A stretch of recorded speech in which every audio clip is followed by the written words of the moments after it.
اس programme کے اخراجات جو اسمر منسٹریز کے دوست اور پارٹنرز ادا کرتے ہیں۔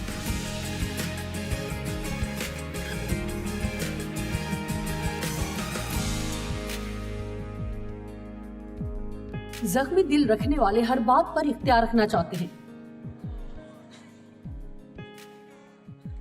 کیا یہاں کوئی ایسا ہے جو دنیا پر اختیار جمانے کی کوشش سے تھک چکا ہے؟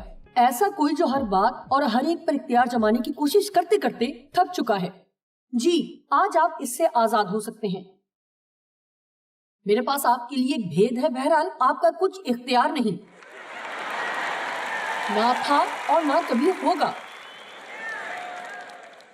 لیکن کیا آپ جانتے ہیں کہ دکھی لوگوں کو اختیار نہیں ملتا کیونکہ وہ مطلبی ہوتے ہیں؟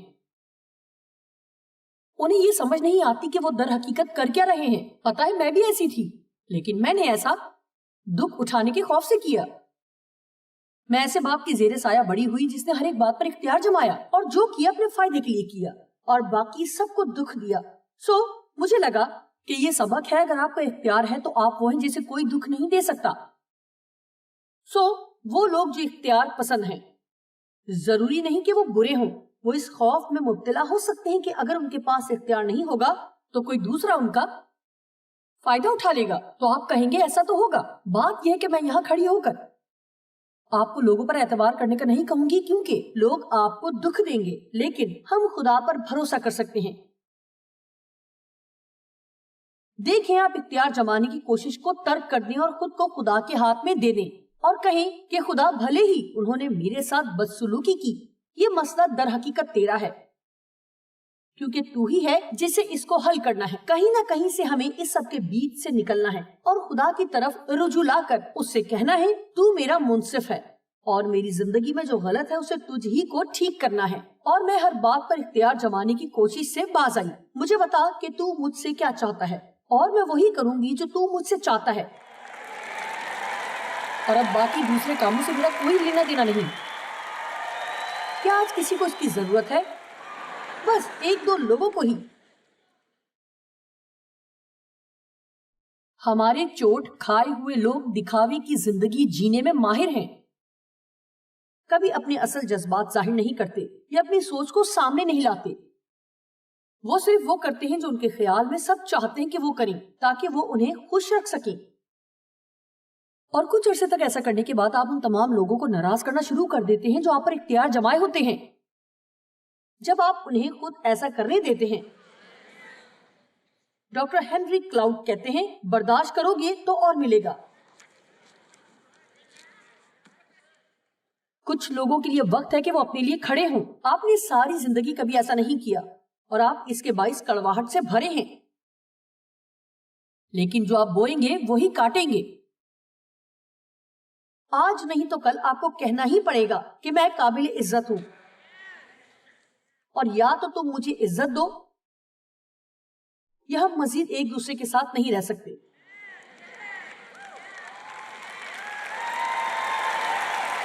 اب بائبل رویے کے حوالے سے بہت کچھ کہتی ہے، اور چوٹ کھائے ہوئے لوگوں کا رویہ عموماً برا ہوتا ہے، اور ایک بات کے لیے تو وہ بہت ہی منفی ہوتے ہیں۔ وہ اس بات سے خوفزدہ ہوتے ہیں کہ ان کے ساتھ کچھ اچھا بھی ہوگا، کیونکہ یہ ایک طویل داستان ہے کہ جس میں ان کے ساتھ برا ہوتا آیا ہے۔ اگر آپ کے ساتھ میری طرح کچھ ہوا ہوتا تو آپ اس صورتحال کو سمجھ پاتے۔ آپ خود کو بچاتے ہیں اور مزید مایوسی کا سامنا نہیں کرنا چاہتے۔ کیا آج یہاں پر کوئی جانتا ہے کہ میں کیا کہہ رہی ہوں؟ یہ ایسے ہے کہ آپ طبیعتاً ذرا وسیلے ہیں، تو بھی آپ اپنی زندگی کے تمام تر حالات کو بدلنے کے قابل نہیں۔ آپ کے رویے کا تعلق آپ سے ہے، یہ آپ کا اور صرف آپ کا ہے۔ اگر آپ خود نہ چاہیں تو کوئی بھی آپ کے رویے کو بگاڑ نہیں سکتا۔ اور میں آپ کو بتاتی ہوں، جب آپ اچھا رویہ رکھنا شروع کریں گے تو پھر خدا آپ کے کاموں کو کرنا شروع کرے گا اور آپ حیران رہ جائیں گے۔ بائبل میں رویے کے حوالے سے بہت کچھ کہا گیا ہے۔ رویہ ایک رد عمل ہے جسے آپ کسی صورتحال یا حالات کے بدلے ظاہر کرنے کا فیصلہ کرتے ہیں جو کہ آپ کے ساتھ پیش آئے۔ مثلا میرے باپ نے جو میرے ساتھ کیا اس کی وجہ سے میں سالوں ان سے نفرت کرتی رہی، اور خدا نے ایک دن مجھ سے کہا، سنو کہ دکھ سے بھرے ہوئے لوگ سب کو دکھ ہی دیتے ہیں، پھر مجھے سمجھ آیا کہ انہوں نے جو مجھے تکلیف دی کسی اور نے بھی انہیں تکلیف دی تھی،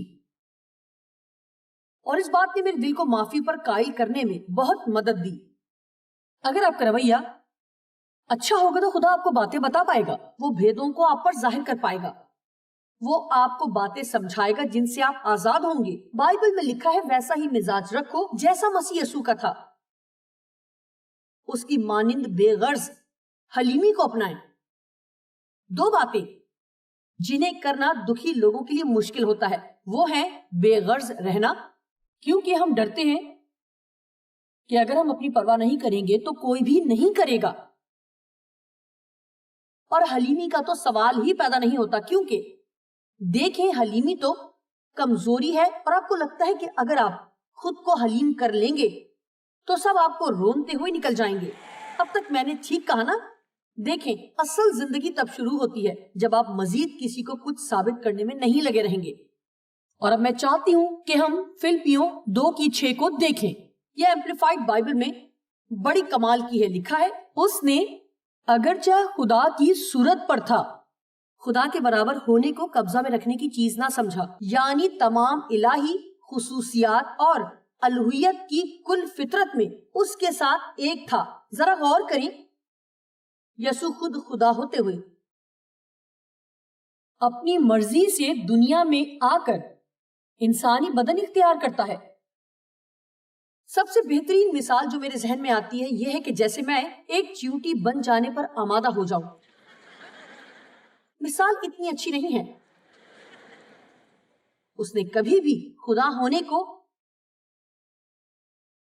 ترک نہ کیا، کیونکہ وہ کبھی اس سے مبرہ نہ ہو سکا، بلکہ اس نے اس اختیار کو ایک طرف رکھ دیا اور انسانی روپ لے لیا تاکہ وہ ہمیں سمجھ سکے اور ہمارے گناہوں کی قیمت ادا کر سکے۔ آئیے اسے پھر سے ایک بار پورا پڑھ لیتے ہیں۔ اس نے خدا کے برابر ہونے کو قبضہ میں رکھنے کی چیز نہ جانا، گویا وہ نہ صرف اس کی تھی بلکہ اسے اس کو کھونے کا ڈر تک نہ تھا۔ اس پر غور کریں کہ گویا وہ نہ صرف اس کی تھی بلکہ اسے اس کو کھونے کا ڈر تک نہ تھا۔ دیکھیں یسوع یہ سب کر پایا کیونکہ وہ جانتا تھا کہ وہ کون ہے۔ وہ یہ ثابت کرنے کی کوشش میں نہ تھا کہ وہ کون ہے، وہ جانتا تھا کہ وہ کہاں سے آیا ہے، وہ جانتا تھا کہ وہ کہاں کو جاتا ہے۔ اسے خدا کی طرف سے ایک کام سونپا گیا تھا اور وہ خود خدا ہوتے ہوئے یہاں آنے اور ایک خادم کا روپ اختیار کرنے کی قابلیت رکھتا تھا۔ اب دیکھیں جو لوگ جانتے ہیں کہ وہ کون ہیں بنا شرم محسوس کیے کوئی بھی کام کر سکتے ہیں۔ جی ہاں، اگر آپ کو پتا ہے کہ مسیح میں آپ کون ہیں تو آپ خاکروب ہوتے ہوئے یہ جان سکتے ہیں کہ آپ کمپنی کے CEO جتنے ہی اہم ہیں۔ اس سے فرق نہیں پڑتا کہ آپ بنگلے میں رہیں کہ کرائے کے مکان میں، کیونکہ آپ کی خوشی اس میں نہیں ہے کہ آپ کے پاس کیا ہے یا کون کون آپ کا واقف ہے یا آپ کے کپڑے کس معیار کے ہیں۔ میں آپ کو حیران کن طور پر آزاد کر دینے والی ایک بات بتاتی ہوں۔ جب آپ اس مقام پر آ جاتے ہیں کہ کہہ سکیں کہ خدا مجھ سے پیار کرتا ہے، میں اس کی بیٹی ہوں، میں کوئی حادثہ نہیں بلکہ اس کی تخلیق ہوں، اس کا میرے لیے ایک مقصد ہے، اور بھلے ہی لوگوں نے اپنی پوری زندگی میری بربادی کے لیے وقف کر دی ہو، وہ میرا شافی ہے اور میں واپسی کی راہ پر ہوں۔ آمین۔ ضروری نہیں کہ آپ کا کل ہی آپ کی منزل بن جائے۔ مجھے زندگی میں اچھی شروعات نہیں ملی اور آپ میں سے بہتوں کی شروعات زندگی میں اچھی نہیں رہی، لیکن اہم یہ ہے کہ آپ کا اختتام کیسا ہوتا ہے جسے لوگ یاد رکھتے ہیں۔ اور چاہے آپ کی شروعات جیسی بھی ہوئی ہو، آپ ایک زبردست اختتام کو پا سکتے ہیں۔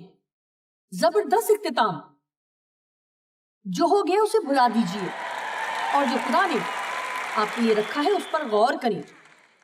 آمین۔ اب جیسا کہ میں نے کہا، زخمی لوگوں کو حلیم ہونے میں مشکل پیش آتی ہے کیونکہ ان کے لیے یہ کمزوری کی علامت ہے، لیکن دراصل حلیمی کی تعریف وہ قوت ہے جسے قابو میں رکھا جائے۔ یسوع کسی بھی وقت کچھ بھی کر سکتا تھا، جیسا کہ اس نے پطرس سے کہا جب وہ باغ میں اسے لے جانے کو آئے، اور پطرس نے فوراً اپنی تلوار نکال کر ان میں سے ایک کا کان اڑا دیا، اور یسوع کو وہ کان پھر سے لگانا اور معاملے کو سنبھالنا پڑا، اور پترس کو بتانا پڑا کہ کیا تو نہیں جانتا کہ اگر میں چاہوں تو فرشتوں کے لشکر بلوا سکتا ہوں. مجھے ایسا کرنے کی ضرورت نہیں ہے. میں یہ اس لیے کرتا ہوں کیونکہ یہی میرے باپ کی مرضی ہے. سو بات یہ ہے کہ میں نہیں جانتی جو بھی ہے. میرا مطلب کچھ لوگوں کو صفائی کرنا اچھا لگتا ہے. مطلب ایک لڑکی ہے جو میرے لیے صفائی کر دیتی ہے, اسے صفائی کرنا بے حد پسند ہے. اس میں محبت ہے کیونکہ مجھے یہ بالکل پسند نہیں. اور دیکھیں ہم سبھی کو کچھ نہ کچھ پسند ہے. خدا نے سارا انتظام کر رکھا ہے کہ جہاں ہر ضرورت کا خیال رکھا جائے گا. اگر ہم اپنے احمقانہ سے غرور سے پیچھا چھڑا پائیں اور بس وہی کچھ کریں جو خدا نے ہمیں کرنے کو دیا ہے بنا کوئی شرم یا جھجک محسوس کیے. کیا آپ سن رہے ہیں؟ دیکھیں کچھ لوگ جس چیز کی شدید خواہش رکھتے ہیں وہ ہے سربراہی, لیکن آپ کو لگتا ہے کہ آپ اس شخص جتنے قابل نہیں جو کہ سربراہ ہے. سو آپ سربراہ بننے کی کوشش کرتے ہیں اور ہر وقت خود کا تماشا بنائے رکھتے ہیں. جی ہاں, ایک بار میرے شوہر کو کام پر ترقی کی پیشکش کی گئی لیکن انہوں نے مسترد کر دیا, اور میں نے سوچا کہ وہ کس قدر ناسمجھ ہیں کیونکہ میں غرور سے بھری تھی اور میں سوچتی تھی کہ جتنے اہم آپ دکھائی دیتے ہیں اتنے ہی اہم آپ ہوتے ہیں. اگر آپ باس ہیں تو کیا بات ہے, باقی سب کو وہی کرنا ہے جو آپ انہیں کرنے کو کہیں. زخمی لوگوں کو باقی سب پر حکم چلانا اچھا لگتا ہے, اور انہوں نے پیشکش ٹھکرا دی اور مجھے لگا کہ وہ احمق ہیں اور انہوں نے کہا مجھے نہیں چاہیے. میں ایسی الجھن کو بھلا کیوں پالوں؟ میں پیسے بھی زیادہ بڑھ کر نہیں کماؤں گا, مجھے سفر بھی کرنا پڑے گا اور مجھے ہر طرح کی ذمہ داری لینی پڑے گی. میں جہاں ہوں وہاں خوش ہوں. میں سمجھ نہیں پائی کہ کوئی وہاں رہ کر خوش کیسے ہو سکتا ہے جہاں ہے, کیونکہ میرے لیے اہمیت اور مقام زیادہ کرنے میں اور پہاڑ سر کرنے اور بہتر اور تر ہونے میں تھا, اور اس سے بہتر اور اس سے بہتر ہونے میں. پھر صرف اچھا ہو کر بات نہیں بنتی, مجھے آپ سے بہتر ہونا پڑے گا. جی ہاں, دیکھیں خدا نے ہر ضرورت کو پورا کیا ہے. ہر ایک کا ایک کردار ہے اور ہر کوئی اپنا کردار ادا کرنا چاہتا ہے. اگر ہم اس سوچ سے باہر نکل سکیں کہ ہماری اہمیت اور مقام وہی کچھ کرنے یا نہ کرنے میں ہے جو دنیا کی نظر میں اہم یا غیر اہم ہے. کبھی یوں مت کہے کہ میں تو بس گھر پر رہنے والی ایک ماں ہوں, میں تو بس لوگوں کے گھروں کی صفائی کرتی ہوں. جب آپ اس بات کو دل میں رکھتے ہیں تو آپ کی سوچ کا معیار خود بخود اس حد تک گر جاتا ہے کہ آپ کہنے لگتے ہیں کہ میں تو گھر پہ رہنے والی ایک ماں ہوں جسے دنیا کا کچھ علم نہیں. گھر پر رہ کر 5 بچوں کو سنبھالنے کے بجائے میں باہر جا کر 3 نوکریاں کر لوں گی. جب تک آپ نے یہ نہیں کیا آپ نے کچھ مشکل نہیں کیا. آمین. اور آپ اتنے غیر مقبول کام کی بات کرتے ہیں. جی ہاں, آپ کو کہنا چاہیے میں گھر پر رہنے والی ایک ماں ہوں جو گھر رہ کر 4 لوگوں کی پرورش کر رہی ہے. جانتے ہیں جو بھی آپ کرتے ہیں اس کو فخر سے کریں. زخمی لوگوں کو نہ صرف مثبت رویہ رکھنے میں مشکل پیش آتی ہے بلکہ انہیں یسوع کے اس نئے حکم کو ماننے میں بھی بہت مشکل پیش آتی ہے جو اس نے ہمیں ماننے کو دیا کہ جیسے خود سے محبت رکھتے ہو ویسے ہی اوروں سے بھی محبت رکھو. چونکہ آپ خود سے محبت نہیں رکھتے, یہاں تک کہ خود کو پسند نہیں کرتے. جب میں ایک سنجیدہ مسیحی بنی تو میں نے لوگوں سے محبت کے متعلق پیغامات سننا شروع کیے اور میں چاہتی تھی, میں نے بڑی کوشش کی, لوگوں سے محبت کے لیے بڑی تگ و دو کی. میں لوگوں کو پسند تک نہ کرتی تھی. میرا یہ مزاج تھا کہ اگر میں کسی کو نہیں جانتی تو میں اسے جاننے کی کوشش بھی نہ کرتی تھی. جانتے ہیں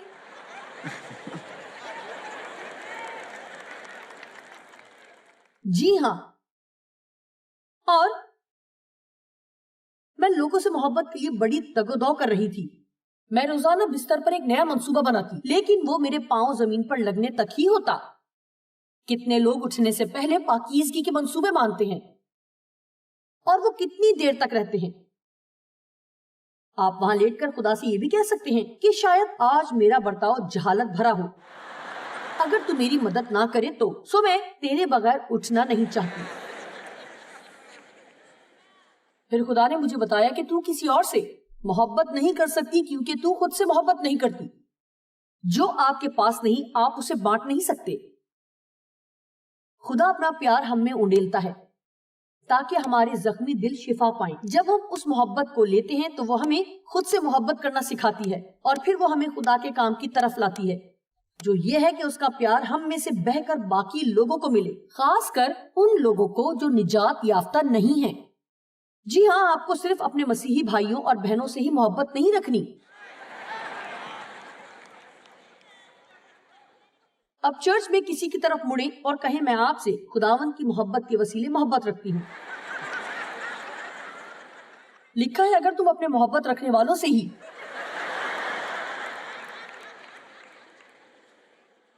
محبت رکھتے ہو تو اپنا اجر پا چکے۔ کوئی بھی ایسا کر سکتا ہے، لیکن وہ کہتا ہے اپنے دشمنوں سے محبت رکھو اور اپنے ستانے والوں سے بھلائی کرو اور ان سے جو تمہیں دکھ دیتے اور ناحق استعمال کرتے ہیں۔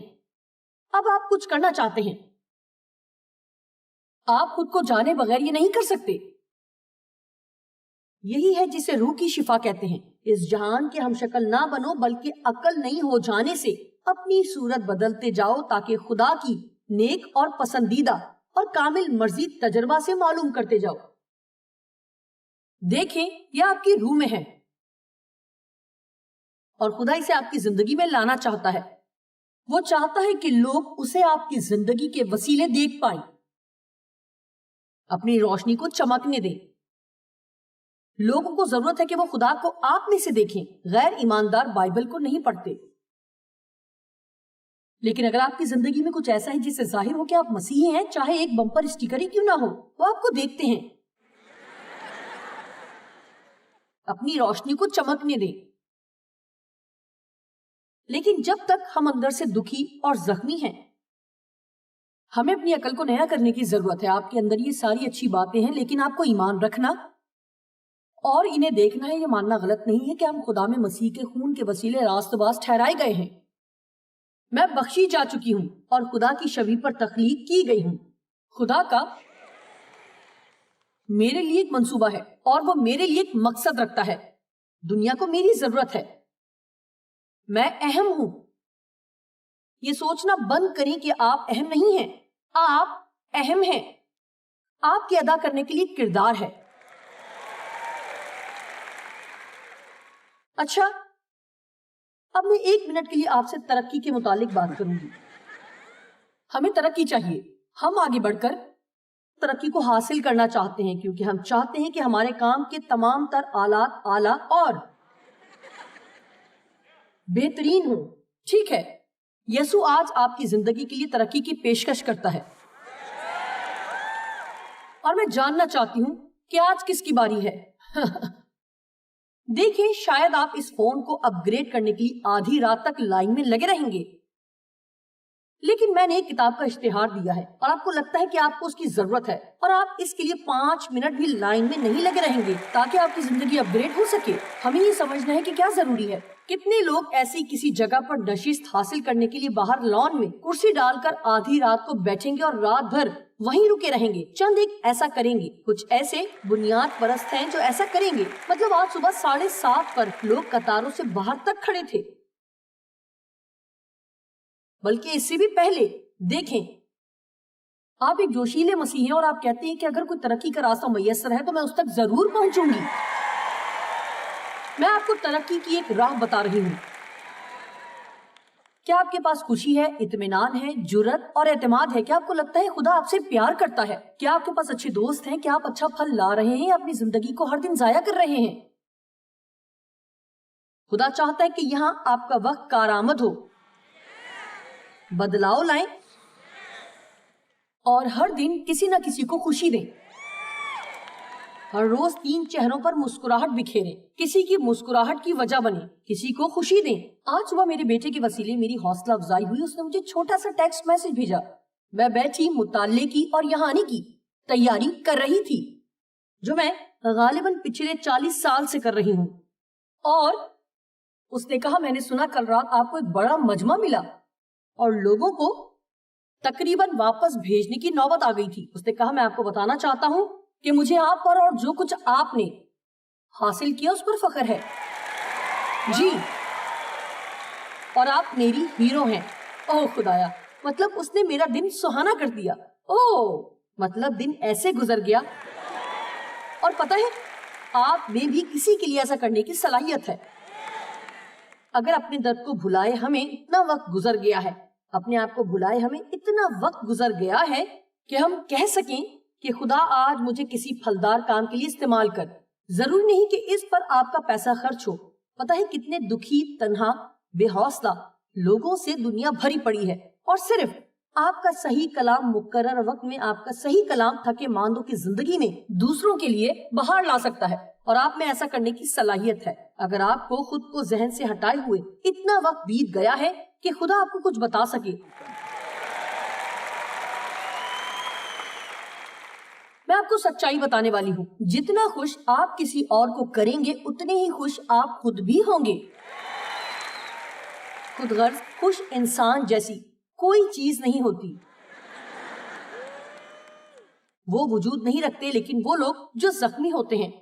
میں سمجھتی ہوں میں اس سب سے گزری ہوں. آپ اپنے آپ میں اتنا کھو جاتے ہیں اور اپنے ہی زخموں کے ہو جاتے ہیں، اور جو آپ کے ساتھ کیا گیا یا جو آپ کے ساتھ نہیں کیا گیا، جو کچھ لوگ آپ کے لیے نہیں کرتے. آپ کتنے مظلوم ہیں کہ اپنے دکھ درد کے علاوہ کچھ اور سوچ ہی نہیں پاتے. اور میں آج آپ سے کہتی ہوں کہ اسے یسوع کو دے دیں اور اسے بتائیں کہ جو کچھ ہو گیا میں اس کے لیے کچھ نہیں کر سکتی، لیکن اگر میں سامنے کھڑی اس خاتون کی باتوں پر ایمان رکھوں گی تو جو ہونے والا ہے اس کے لیے بہت کچھ کر پاؤں گی. جی ہاں. اور یسوع، میں آج یہ اعلان کرتی ہوں کہ مجھے وہ ترقی چاہیے جو تو نے میرے لیے رکھی ہے.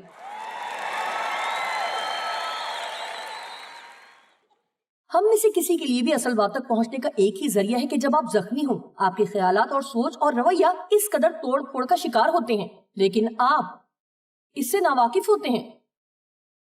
میرے والد نے مجھے لوگوں پر شک کرنا سکھایا. میں نے انہیں کئی بار کہتے سنا کہ ہم کسی پر بھروسہ نہیں کر سکتے. سو میں نے کسی پر نہیں کیا، لیکن خدا نے مجھ سے کہا کہ میں چاہتا ہوں کہ تو مجھ پر بھروسہ کرے اور میں باقی سب کو دیکھ لوں گا.